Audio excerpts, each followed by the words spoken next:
Good morning, everyone. Thank you so much for joining us today. I am Andrea Taney, the manager of marketing here at Landus. We're so excited to have you all here to take a look at our Innovation Center, which we truly feel embodies the innovative way that we're helping our farmers move into the next generation. Today, you will hear from Matt Karstens, our president and CEO, as well as thought leaders within our company, Landus farmers, a Landus board member, as well as former Iowa Secretary of Agriculture and USDA Undersecretary Bill Northey. Once we are done with our panel, we invite you to tour our Innovation Center downstairs, as well as our test plots outside. So let's go ahead and get started. Please join me in welcoming Matt Karstens, Landus President and CEO.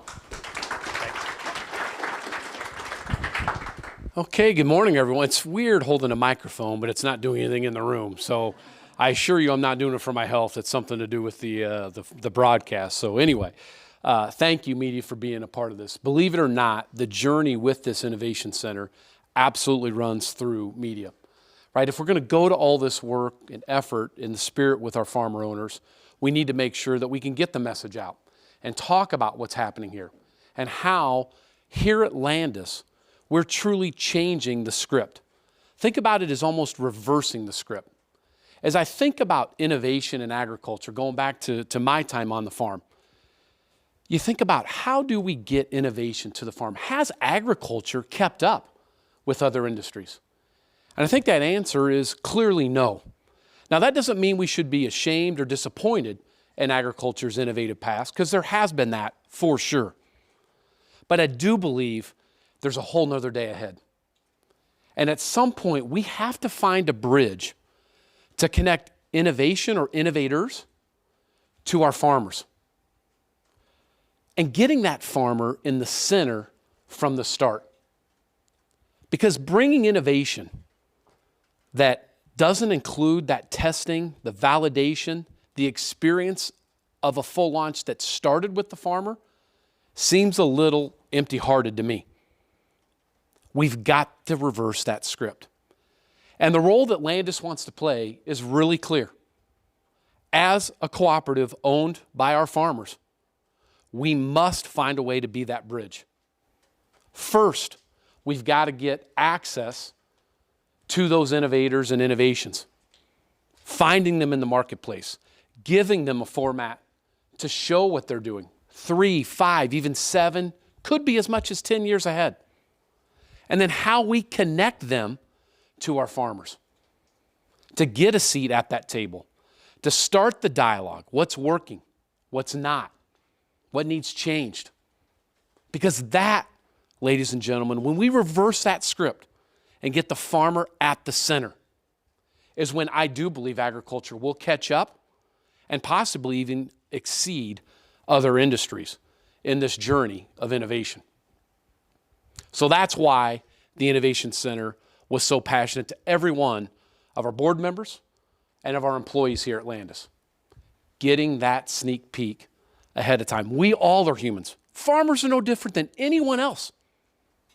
Being able to see something ahead of time, giving them plenty of runway to adapt, to change mindset, to find its best path on their farms, individual fields, or livestock operations. And we as Landus have that obligation. We accept the role that it is required by our farmer owners to do this. So it's not just about selling inputs, buying grain. Although we love that part of our business and it pays a lot of bills around here, let me remind you. But there's more to the journey. And our farmers demand that. And the folks that you see in the Innovation Center today, the partners, demand that as well. And what a great partnership that can be, right? Connecting them together. It's a really simple journey, but one that we don't do. There is no doubt what you're about to see today is first of its kind. But I would tell you it's not the last of its kind, because we have a strong desire to continue to move this forward, to do things differently here at Landus that always benefit our farmers and partners. So speaking of the partners, I want to make sure that we give them all the due that they're entitled. So I've got the list here, and I want to use it because if I forget one, they're going to get mad at me, and they have every right to. They've spent a lot of time making this work. So the partners that you'll see today, and there is a chance for a few others to be a part of this as well, but these are the ones today that you'll see. Centera, Obviously, our friends at Sukup Manufacturing. TerraClear, one that I use in about every example I speak about, as my team knows. Rantizo, which is one that you'll find very enlightening and very well ties out to Centera. The folks at Inogen or Syngenta. We've had a long-standing relationship with that company and really glad to showcase what some of the things downstream we can do with Inogen and the difference that Inogen can make. Practical Farmers of Iowa. I've known Sarah and that team for a long time. Glad they chose to be a part of it, and I do think there's a great story there of innovation that they're doing every day. And last but not least is the friends at Google. And you probably saw the announcement that we made yesterday around Google. I love telling this story because it's one that entails technology and also tells a story that we all have to be careful when that next innovator could come in the door. So Google reached out to me on LinkedIn. And if you're in LinkedIn, you know you get a ton of these requests, and I'm a big one on decline, okay? I've got enough to do, at least in my own mind. And I saw it, it caught my eye. Eric is his name, and I've known him for a while, and chose to accept it. You know what comes next. Could we get together? Like, I knew I shouldn't have accepted this. But we did. We got Molly, Toot, and her team together and had an absolutely wonderful call. Probably not a surprise to you. I think Google knows more about Landus than we know about Landus, but that's kind of their job. But they truly demonstrated the heartbeat of what our farmer owners are wanting from Landus and what Landus is delivering with the guidance of our board of directors. And there is no doubt the future of agriculture can run through and with a company like Google. And you'll see a lot of that on display downstairs. And we're excited to have them. To tell you that we're not scared at some point, a company of that size and scale and, pardon the expression, smarts, is something that we take very serious.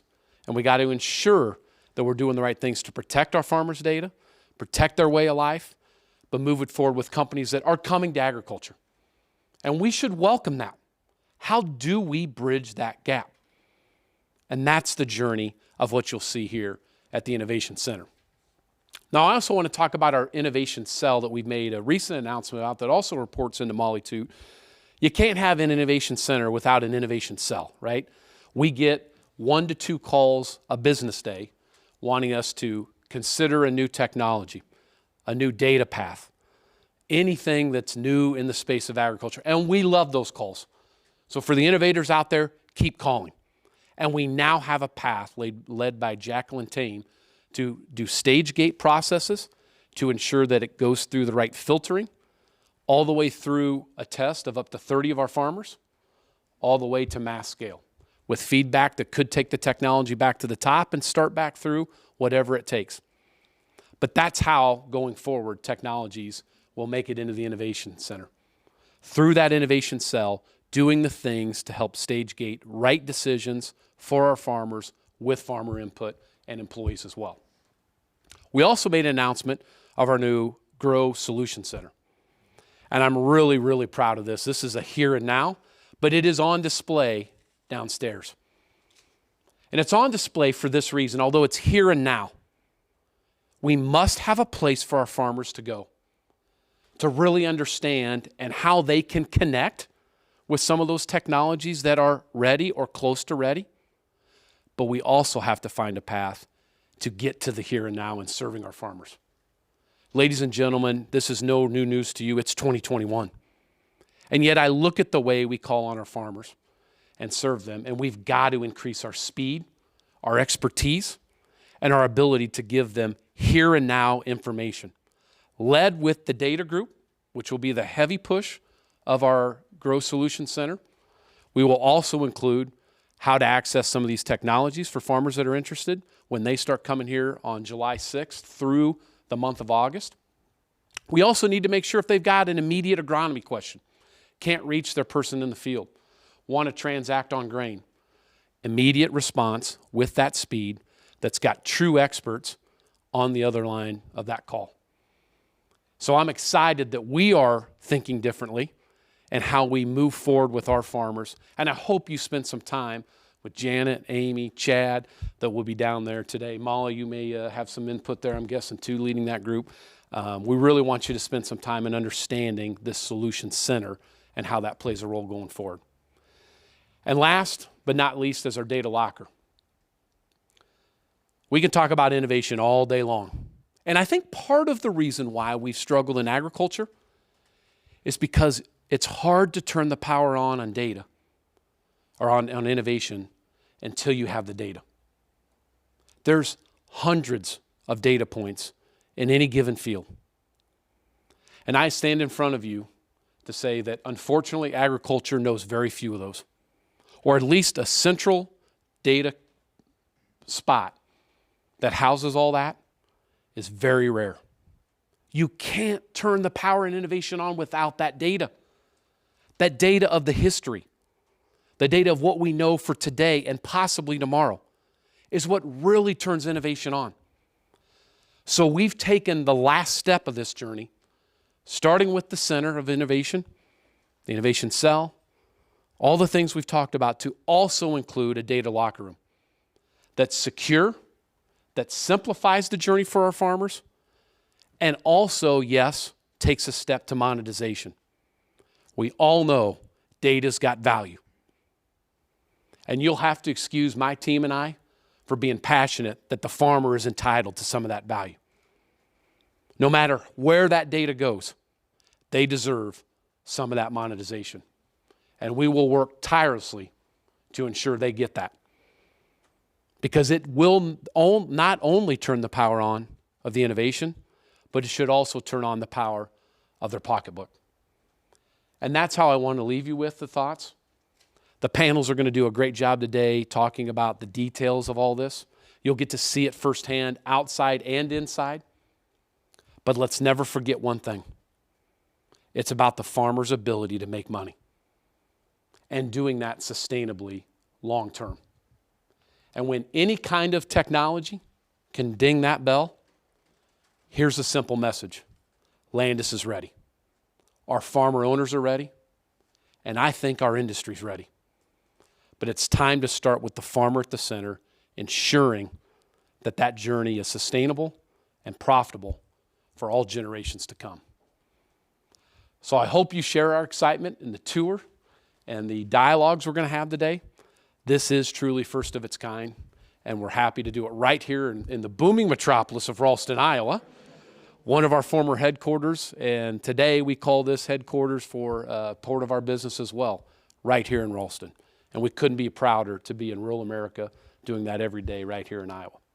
So with that, I'm going to ask the first panel to come forward as they come up, and we'll do some introductions of them.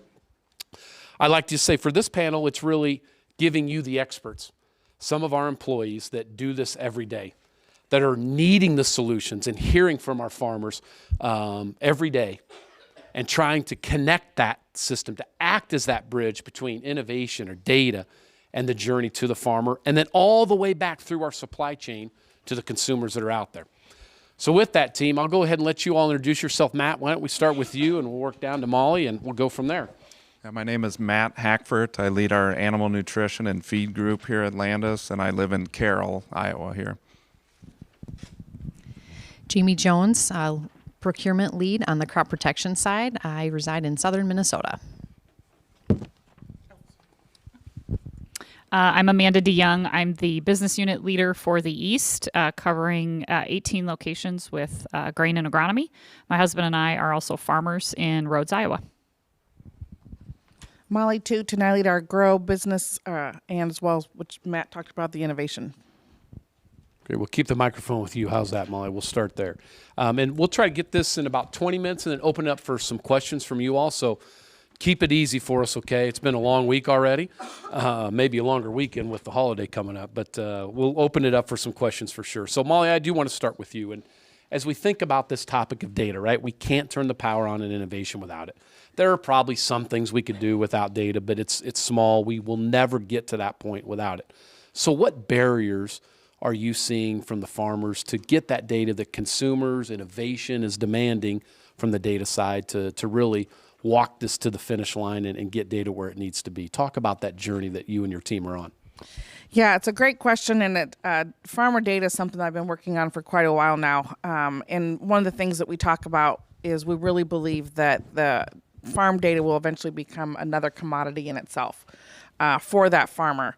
And that's what Matt talked about in his opening, and that's why a primary reason that we opened our Grow Solutions Center. It's really going to be our new way of doing business. This is the way that we can connect with the farmer directly. We can talk to them about the importance of their data.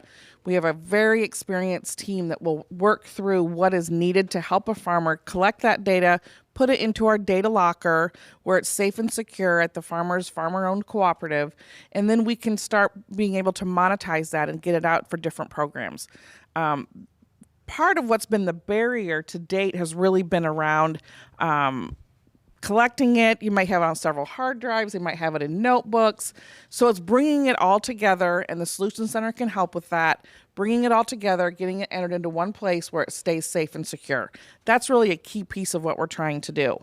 What we learned over the past 18 months is through the pandemic, we can do business virtually. We don't have to meet one-on-one with a farmer.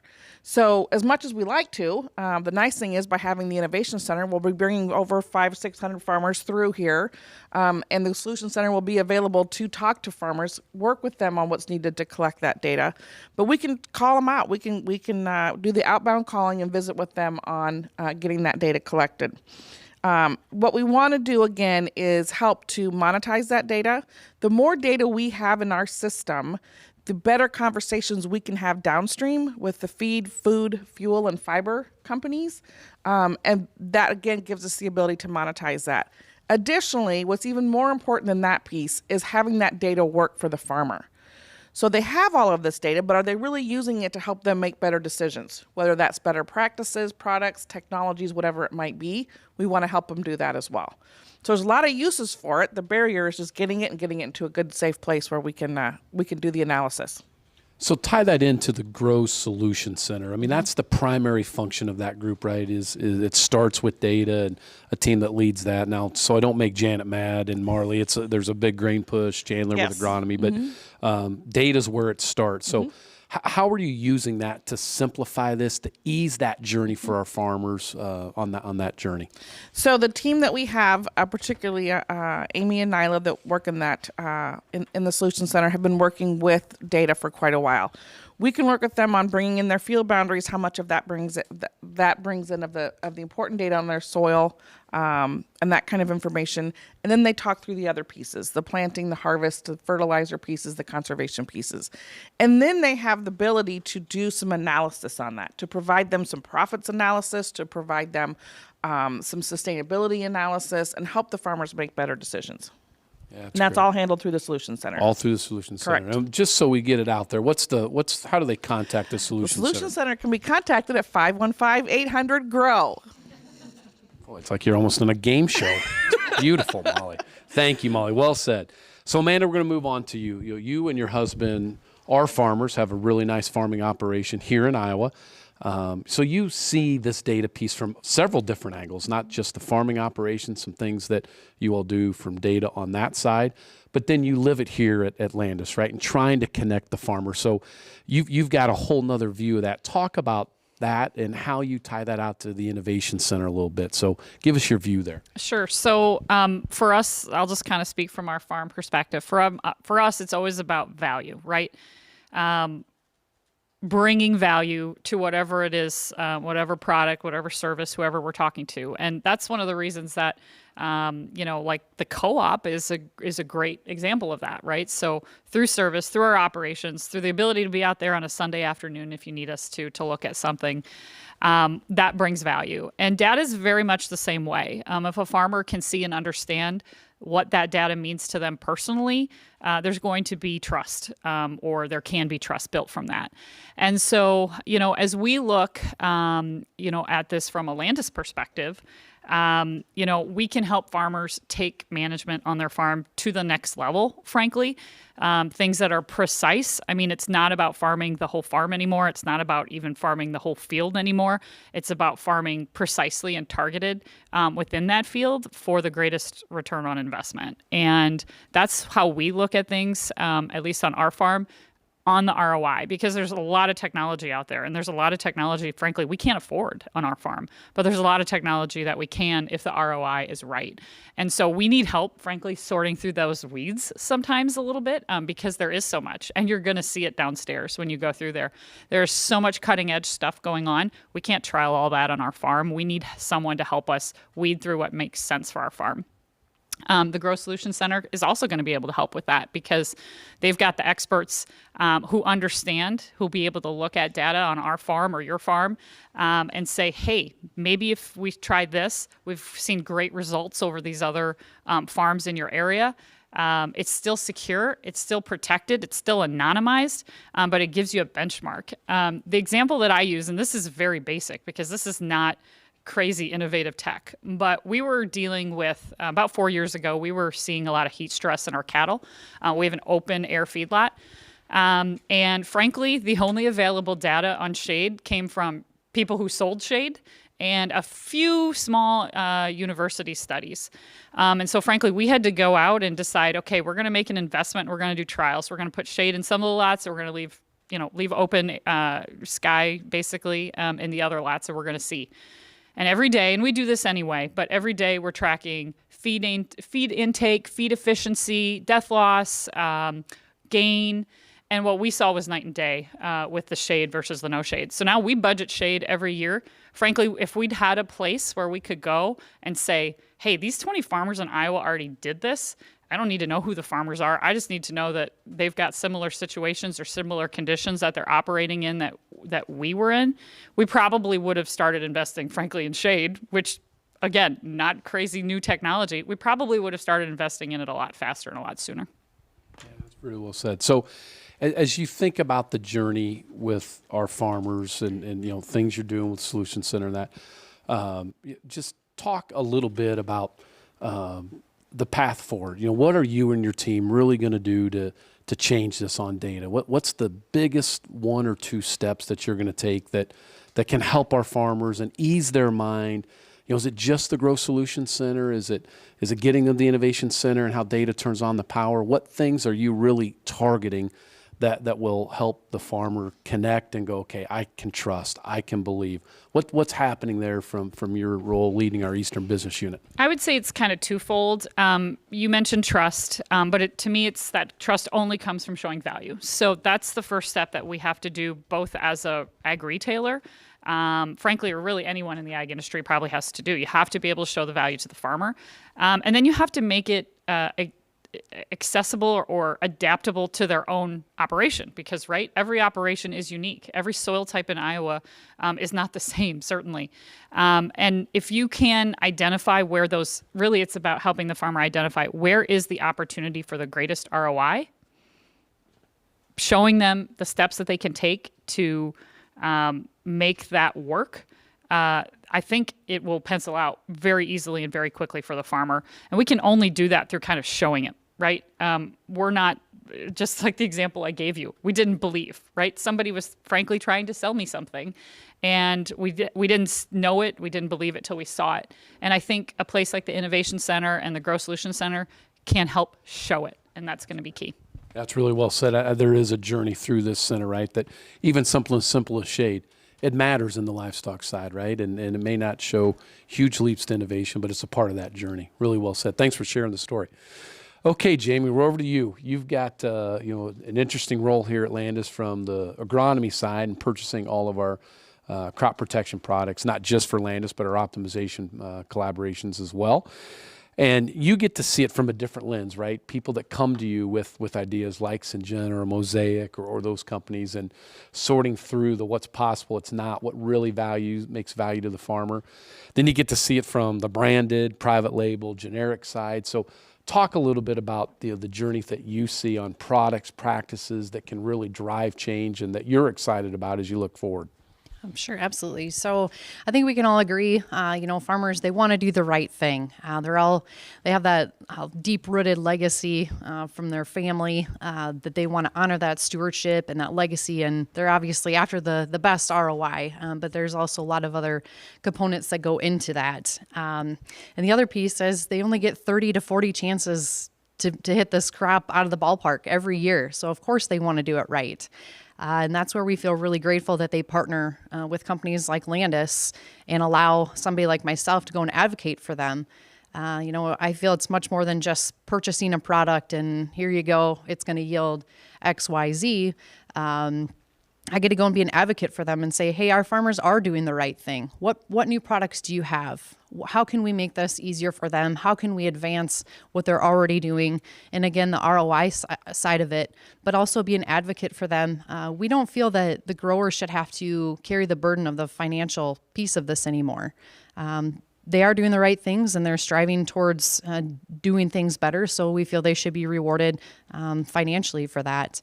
And with the implementation of the Innovation Center, that makes it a little bit easier. We can show them the path. There's things here that 5 years ago we never would have dreamed of, and now here we are. We've got a room full of people, and we're excited to share what's coming. And it'll be exciting to see what comes, down the way here in the next 5 to 10 years. But again, helping that grower find the monetary reward for doing the right thing. So are you excited about some of the stuff you see that can help drive, carbon or sustainability or just innovation as a whole? What or is there anything in there that really gets you excited or share some of those thoughts with the team? Yeah, absolutely. And that's kind of a loaded question. I mean, there's so much out there, especially on the sustainability piece. That's somewhat of a buzzword right now, but it's really the reality that we're in. And how can we improve water quality? How can we help the grower? Whether it's a nitrogen stabilizer, soil health, all those pieces, but yet keep the integrity of the land and again that monetary piece. We also have a lot of things in the works here as far as, Matt, you touched on the branded versus kind of a generic type packaging for our growers. And we've got a lot of those things coming down the way, which I'm really excited about. Well, it's an important part, right? We've got to find ways to remove the pests from the field in your line of work. Matt's is a little different, kind of the opposite, but we got to do that most cost-effective way, right? And there's a lot of paths to do that, and you and your team explore that every day. So thanks for sharing, Jamie. Appreciate it.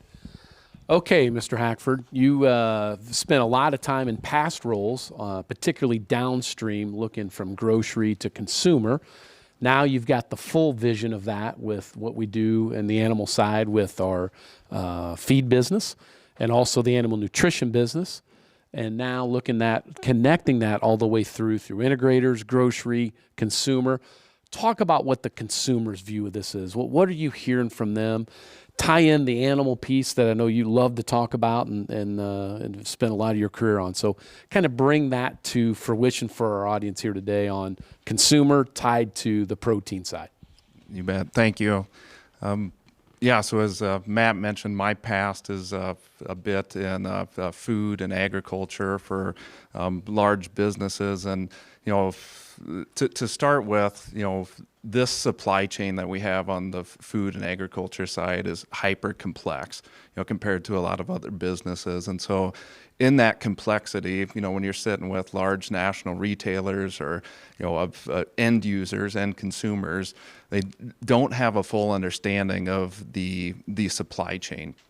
So there's a lot of confusion around what we do in agriculture.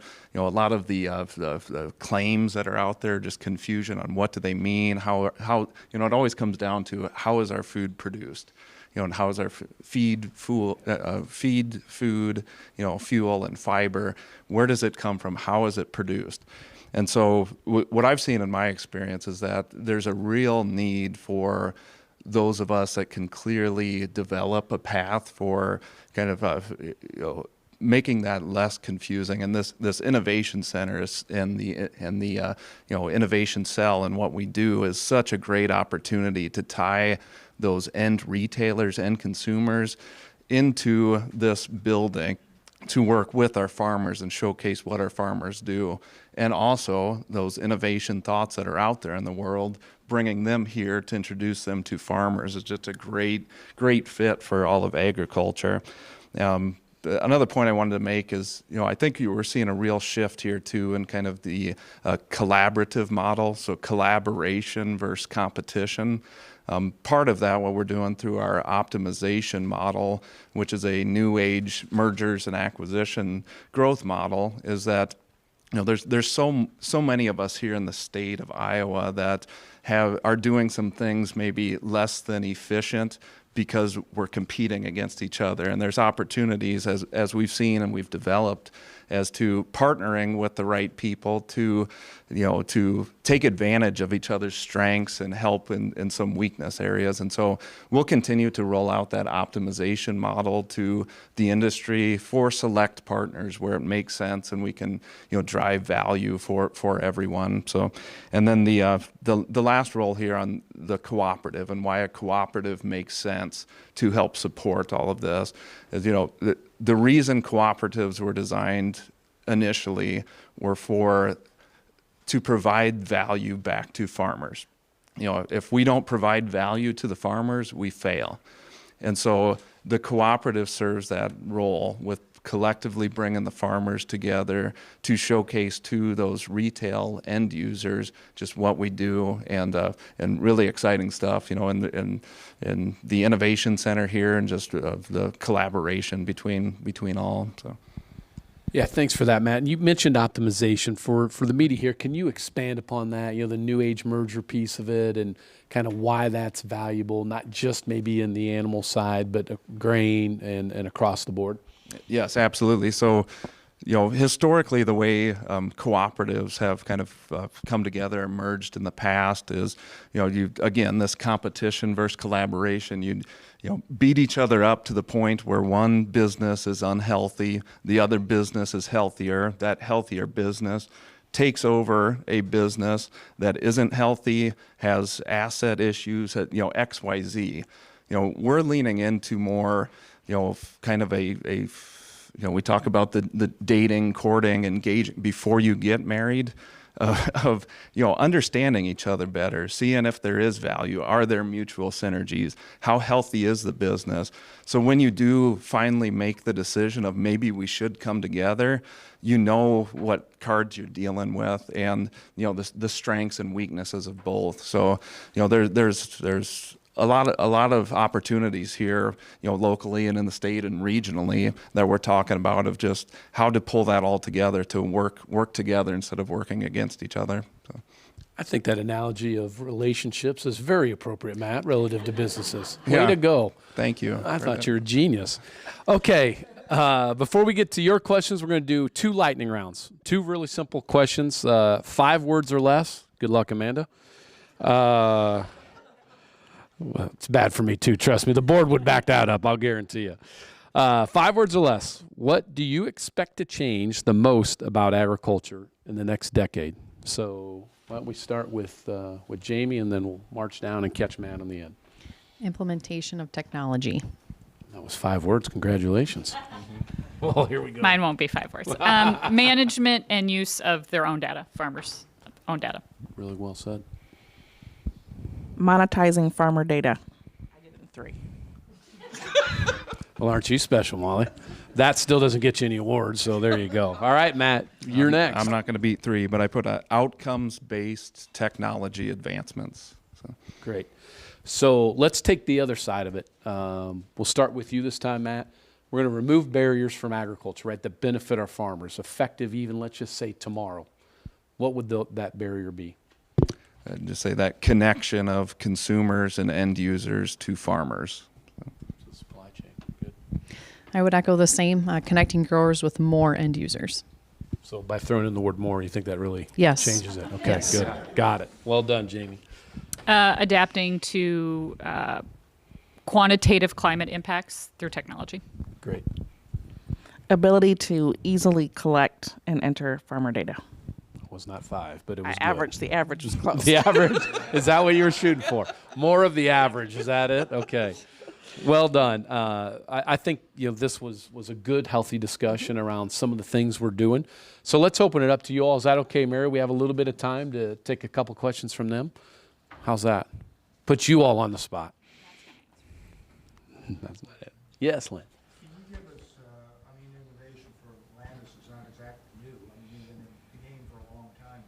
Can you give us a specific example of an innovation that you have recently brought to the market, and what's coming out of this innovation lab that we should be watching for over the next 6 months to a year?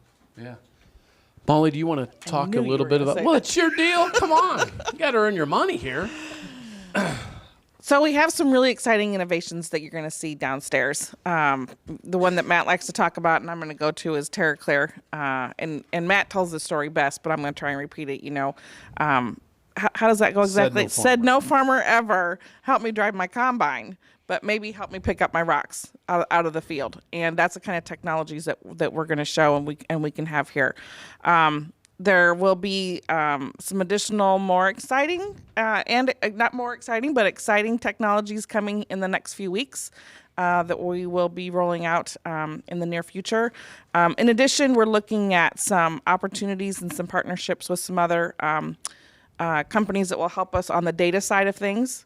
And lastly, we're really excited about what Jacqueline, that Matt talked about through our innovation cell, what that's going to do. She's on week 2, and I saw her calendar of people that she's calling yesterday and today. She's making some really good contacts. So I think we have some really good things coming. What have we brought in the last 6 months? I would tell you between the Grow Solutions Center and the Innovation Center downstairs, that's where we're kicking this off and where we're starting. Well done. See, you could do this. Thank you. So she only answered half your question, though, Lynn, didn't she? So I'm going to get you that piece, which is what have we done, right?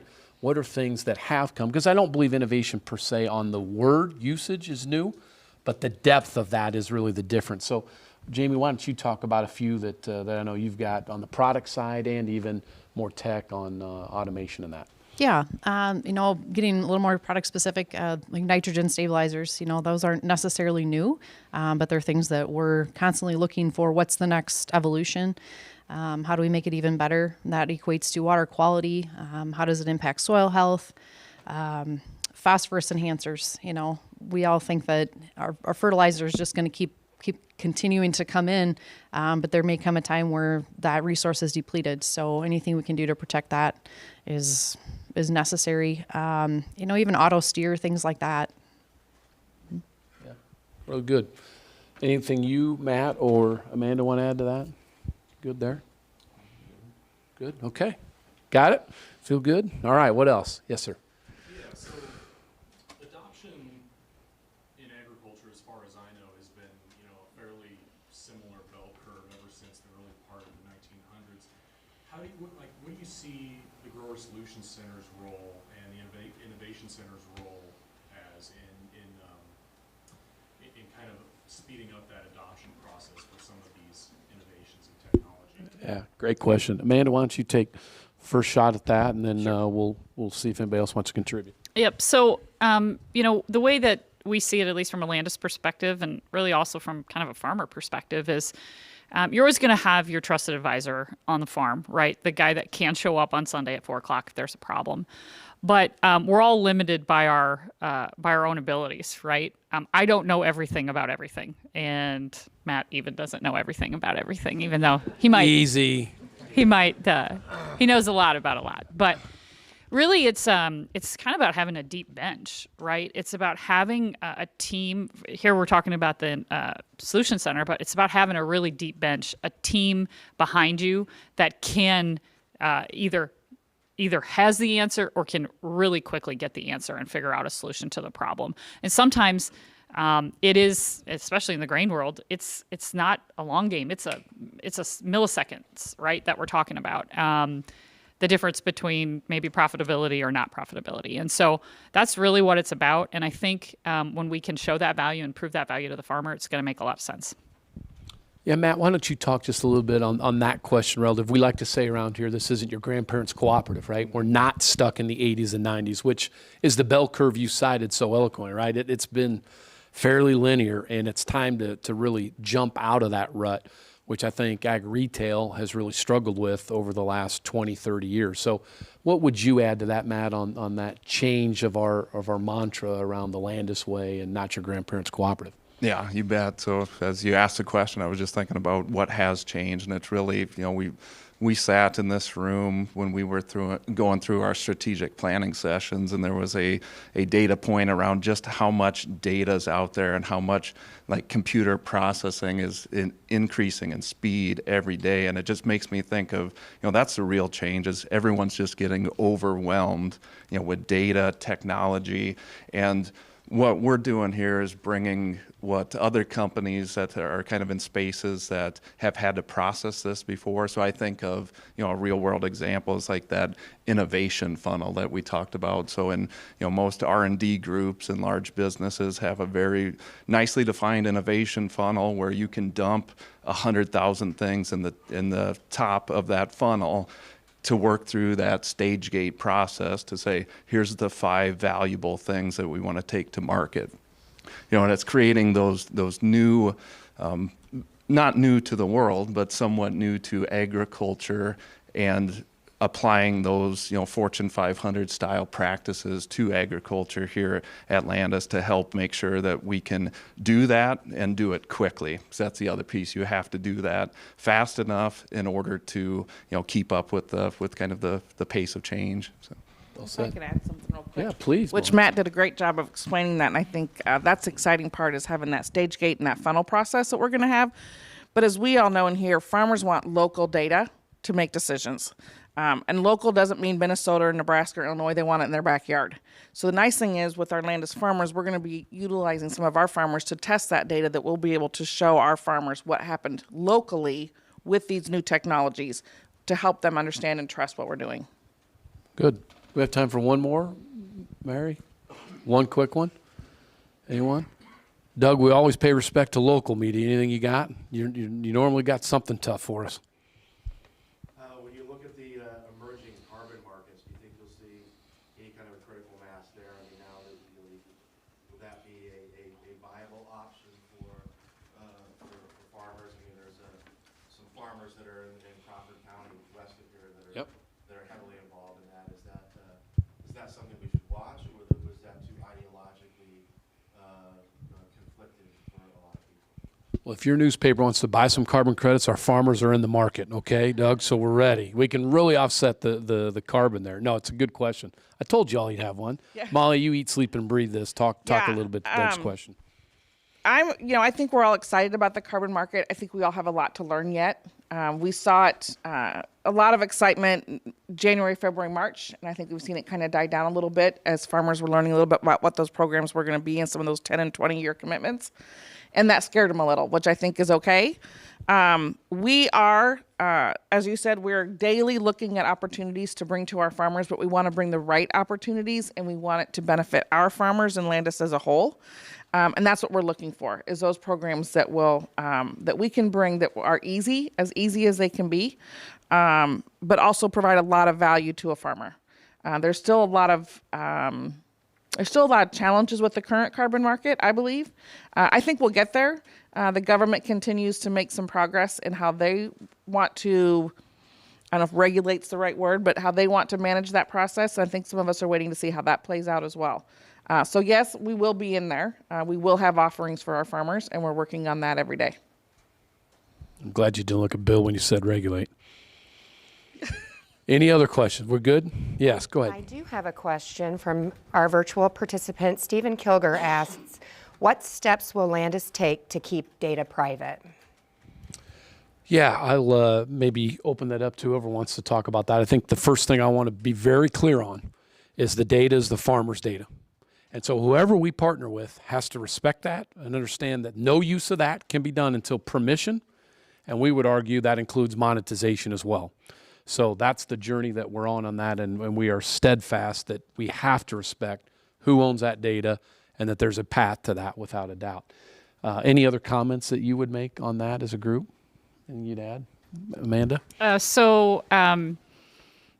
The one thing I would add, maybe from the farmer perspective too, is we're farmer owned, right? So this is the trust relationship is a little bit different too, because we're not some cloud-based system being run from San Francisco or India or somewhere else. And so when you have a problem or you have a question, you can pick up the phone and talk to a live person immediately.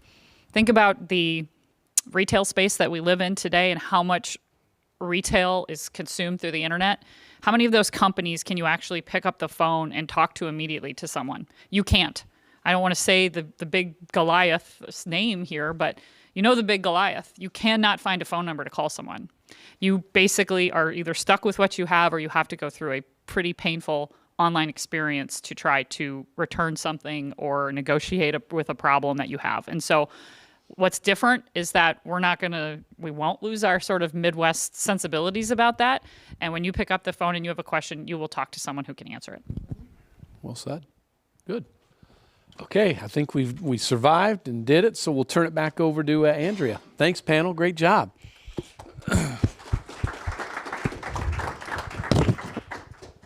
Perfect. Well, thank you all so much for your thoughts. We will just take a quick 5-minute break. Excuse me. We'll take a quick 5-minute break, so feel free to use our restrooms, which are just through the store, grab a bottle of water, coffee, or a donut, and we'll regroup in about 5 minutes.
Hi, and welcome back to those that are live streaming with us. For those of you that are here and those online, I'm Erica Osmondson. I am with Landus and working on the Innovation Center here in Ralston, which I'm so excited for you all to see. I get the pleasure of working with our grower panel up here to help moderate our session. Listening to the thought leader panel, it was really interesting. I think you're going to hear a lot of the same and familiar themes.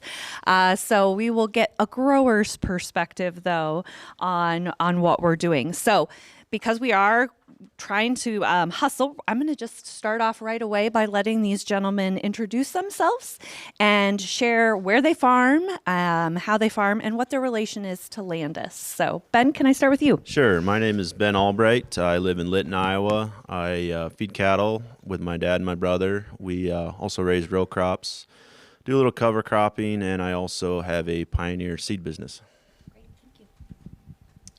I'm Bill Frederick. I farm in southern Greene County, corn, beans, cattle, a little bit of everything. And then I have a cover crop business called Iowa Cover Crop, and we do a lot of custom application and seed sales around.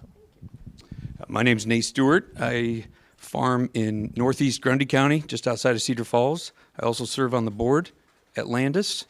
And I just want to say that the board is really excited about this. We, when they came to us with this idea, it was new to us, but we were all really excited, and it passed unanimously. It's a small investment for our farmer members, but it also is a benefit to all of our 7,000 members, which is a great opportunity when we're spending money to be able to benefit all the members versus just one location.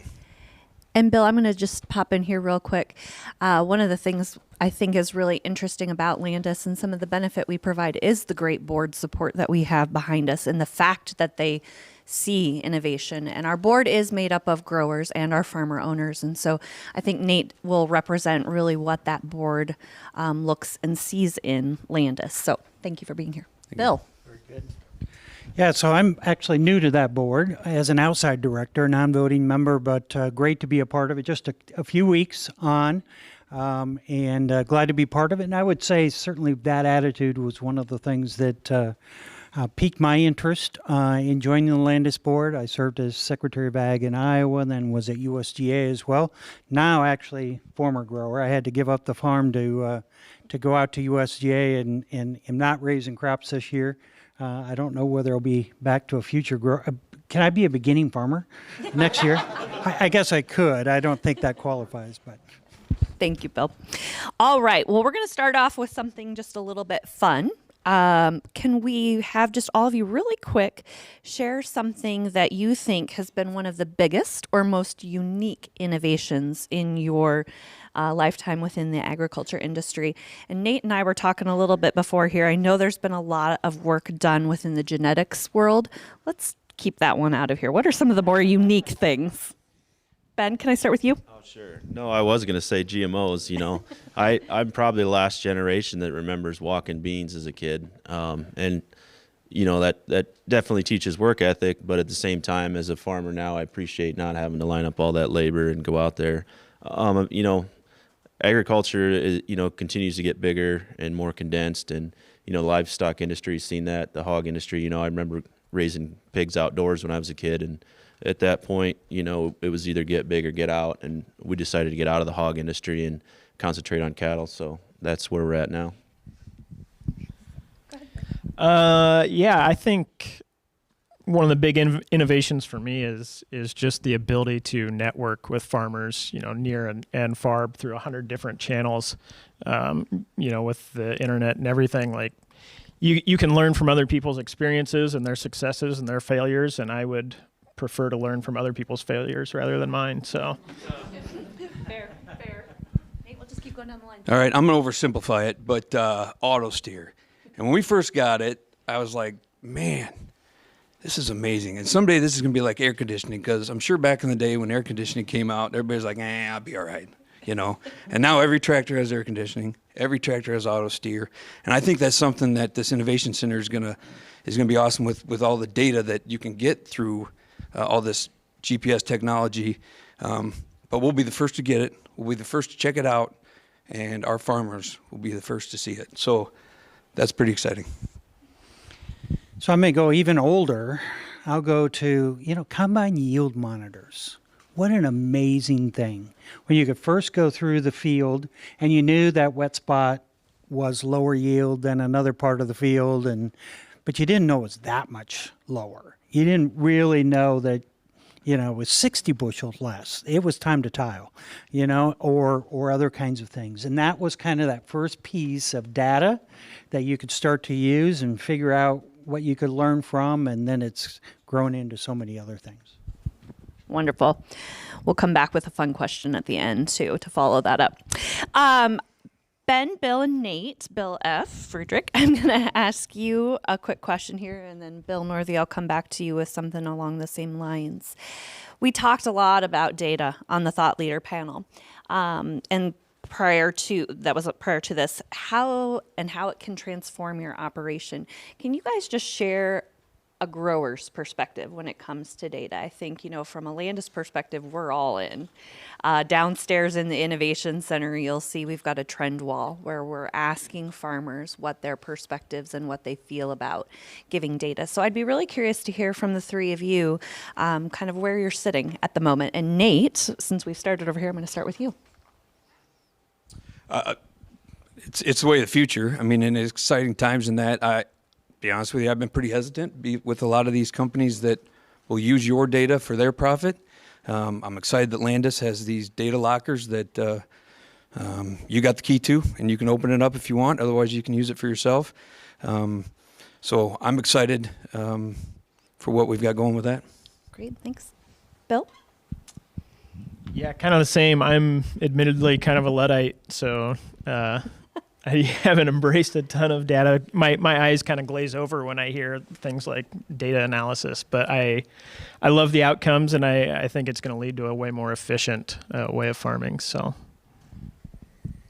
yeah, I mean, I like to think of myself as an early adopter. I'm always trying new things.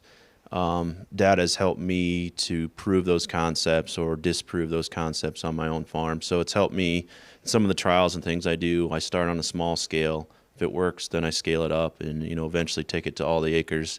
And the data, the yield data, as planted data, things like that really help to simplify that process where I can see right in real time, almost if these practices are working and things like that. Through my seed business, I deal with a lot of farmers' data myself, and so I've seen that side of it too. And it's not always as easy as it looks to the farmer to get that data in the system, to maybe correct mistakes that they had entering the data. So when I'm looking for in a partner with my data is something that's going to be simple for me to use, and basically all I have to say is, here's my data, and this is what I want you to do with it. So I think that aspect of it's going to be good if we can have a central place to use that data and make it simple for the farmer to read it and navigate through what's going on in their operation. So that's something I'm looking forward to.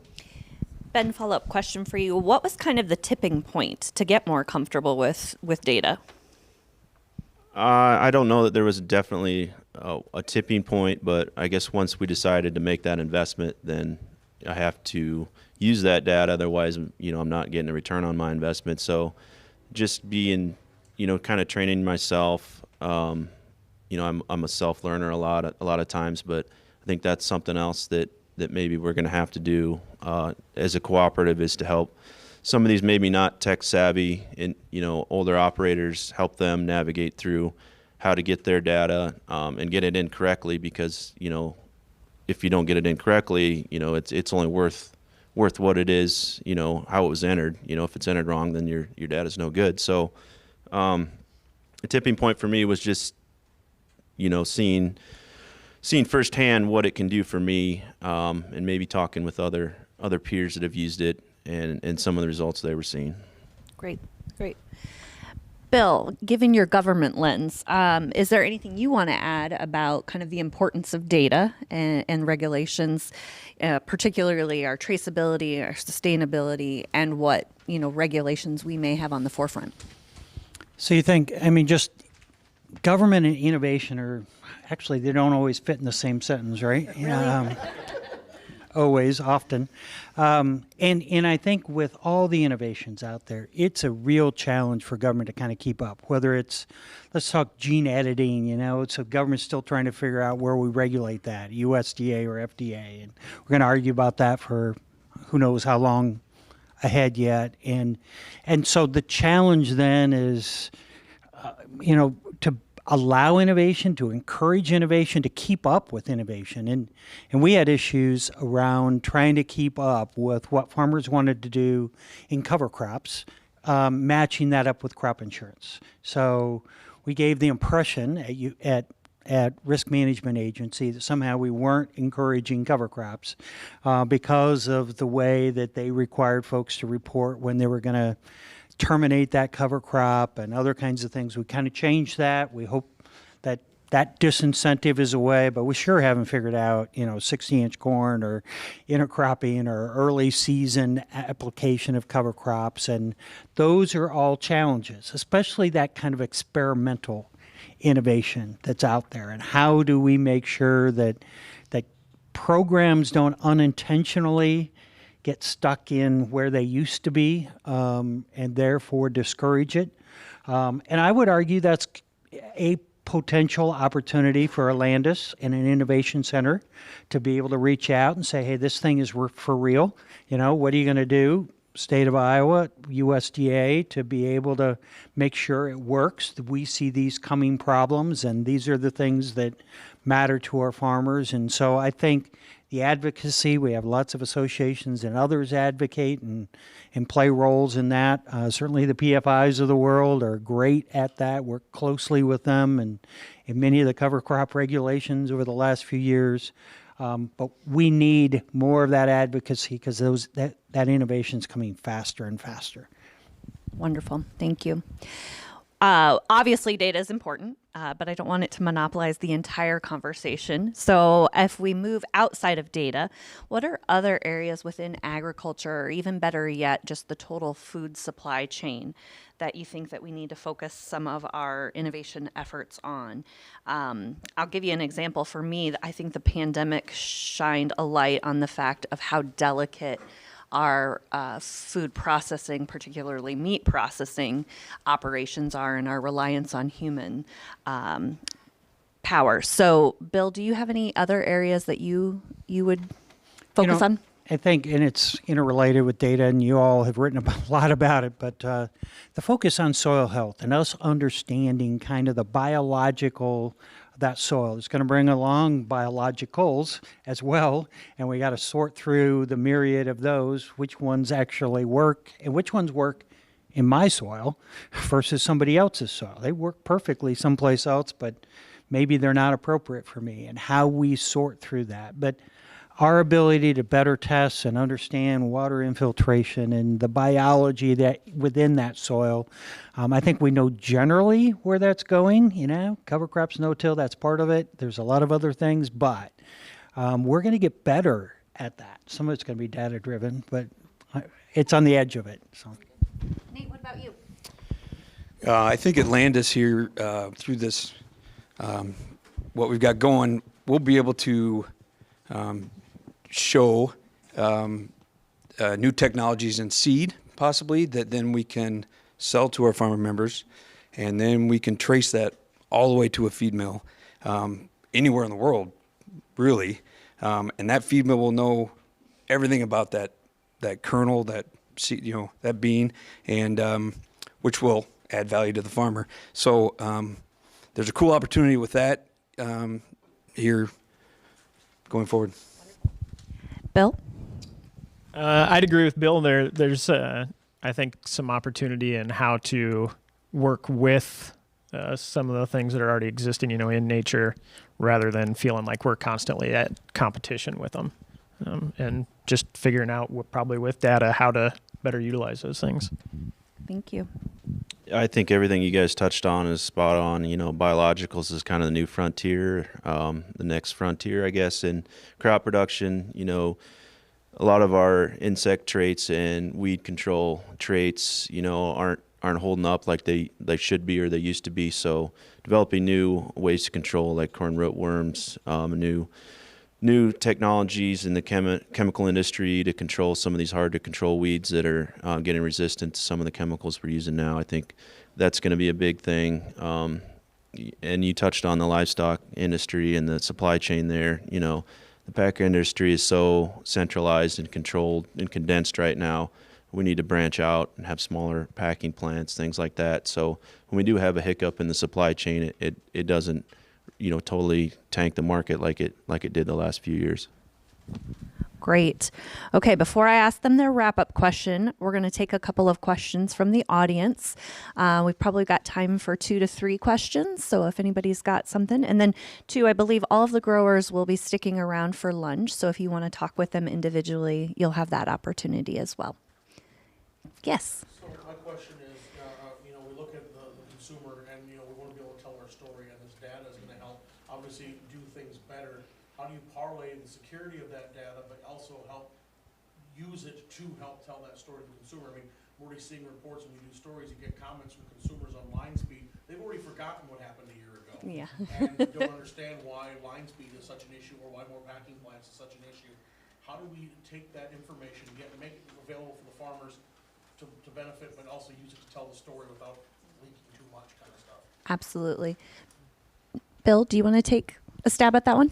I think we depend on you all to help us to interpret it. I mean, we need to interpret it, and I would argue that's part of what an innovation center is doing around innovation for farmers. Frankly, I can't look at a new item every week or 3 new items every week, and the innovation center can. So I want that as a farmer. But I think with consumers, we need to be able to have it be relevant to them. What's it really mean? If they care about water quality, what's it mean around water quality? If they care about carbon, what does this practice mean? And so that's a whole different kind of consumer education piece. There's groups that do that. I think we all got to think about that. We got to think about it when we're standing in line at a store someplace and somebody says something that we disagree with or that we can add some light to. So I do think it's in that packaging of that information to remind folks. Certainly they shouldn't have forgotten what happened last year, certainly to our farmers, but that illustrates the challenges, I think, so Dustin. Anybody else? Ben, do you have anything you want to add? No, I mean, I think that's a great question, and that's something that we need to honestly study and look to groups like Landus or some of our other partners in the industry to help us, figure out ways to get in front of the consumer and remind them of the good we're doing. And data will play a role in that. It's just figuring out what kind of role and how to relate it to them in layman's terms or something that they can relate to. All right. Sheridan, I believe you had one? Yes, from one of our virtual participants, Margie's asking, what technologies do farmers think could benefit the most from Landus's farmer-centric approach? Need a little time to think on that one. Nate, you got any ideas? Well, there's a lot of neat stuff down there, from the drones to Syngenta's product. But I think this is just the beginning of this, and there's going to be so much that we don't even know comes out of this. So I'm just excited for the future and to see what comes. And for me, I believe this is really going to blow up and be a really exciting thing for the industry and our members. Yeah. I think Nate's right. And the challenge, just as much of a challenge as it is for a farmer to sort through it, how in the world does a new innovation set themselves apart, right? So the really good new ones need an innovation center so that they can come out the bottom of that funnel. Because right now there's a lot of noise. And so those that are most beneficial should be definitely looking at being able to be showcased through something like this to be able to get in front of more farmers. And I actually think that is a great segue to our final wrap-up question from this group, which is, pie in the sky, because all innovation starts with an idea, right? So pie in the sky. I would like to hear from each of you. If you could have anything, what would it be? What would that next innovation be on your operation? Ben. I'd like to be able to control the weather. Okay. Yeah.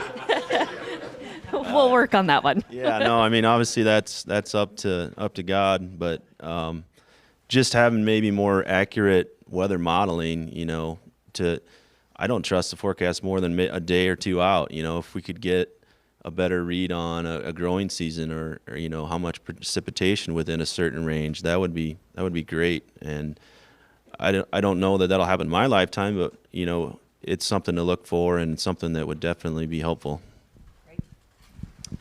Yeah, I'm going to go ahead and agree. I raise a lot of small grains for seed, and one year it's perfect conditions. Last year was great for small grains and terrible for corn and beans. So if I'd have known that 6 months ahead, that's all I'd have had. So, I'd agree with Ben.